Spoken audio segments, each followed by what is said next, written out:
গোপন সূত্রে খবর পেয়ে বিপুল পরিমাণ জাল নোট সহ দুই ব্যক্তিকে গ্রেফতার করল ফারাক্কা থানার পুলিশ। মুর্শিদাবাদে মঙ্গলবার সকালে ফারাক্কা থানায় সাংবাদিক সম্মেলন করে ফারাক্কা এসডিপিও জানান, Kolkata STF, Jangipur crime sell এবং ফারাক্কা থানা গোপন সূত্রে খবর পেয়ে সোমবার সন্ধ্যায় নিউ ফারাক্কা 12 নম্বর জাতীয় সড়ক এলাকায় দুই ব্যক্তিকে ঘোরাফেরা করতে দেখে এবং তাদের সন্দেহ হয় তাদেরকে আটক করা হয়। তাই তল্লাশি চালাতে উদ্ধার হয় 995 পিস 500 টাকা জাল নোট, যার পরিমাণ 4,97,500 টাকা। ধৃতরা হলো মোহাম্মদ জব্বার, বাড়ি বেঙ্গালুরু কর্ণাটক, খালিফ শেখ, বাড়ি সাহেবগঞ্জ ঝাড়খণ্ড। মঙ্গলবার 10 দিনের রিমান্ডে আদালত পাঠায় পুলিশ। কোথাও কি উদ্দেশ্যে নিয়ে যাওয়া হচ্ছিল তা তদন্ত করছে পুলিশ।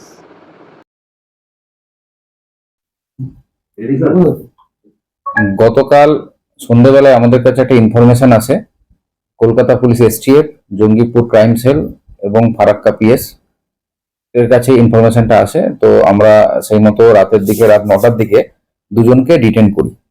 মোহাম্মদ জাফর, এর বাড়ি ব্যাঙ্গালোর কর্ণাটক, আর খালিদ শেখ, এর বাড়ি সাহেবগঞ্জ ঝাড়খণ্ড।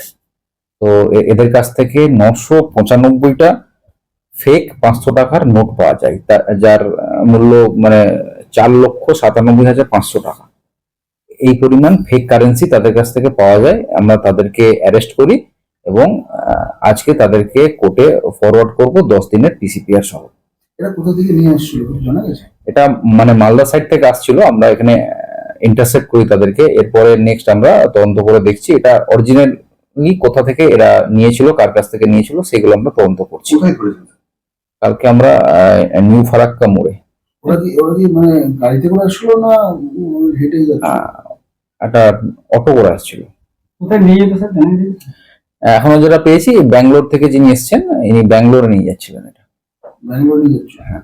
তাহলে এই যে ব্যাঙ্গালোর থেকে এসেছিল, সে কি টাকা নিয়ে গিয়ে ওখানে এই টাকাটা সাপ্লাই করতো? সেরকমই আমরা ইনভেস্টিগেশন করছি যে কি উদ্দেশ্যে এরা নিয়ে যাচ্ছিল, সেটা আমরা ইনভেস্টিগেশন করে দেখি। এর আগে কি এই ব্যবসার সঙ্গে জড়িত ছিল না? আমরা এখনো সেইভাবে পুরো ডেটা পাইনি। আমরা ডেটা নিয়ে দেখছি কি আছে, এর কোনো প্রিভিয়াস কোনো হিস্ট্রি আছে কিনা। রিমান্ডটা চেয়েছেন? হ্যাঁ, 10 দিনের রিমান্ড চেয়েছি।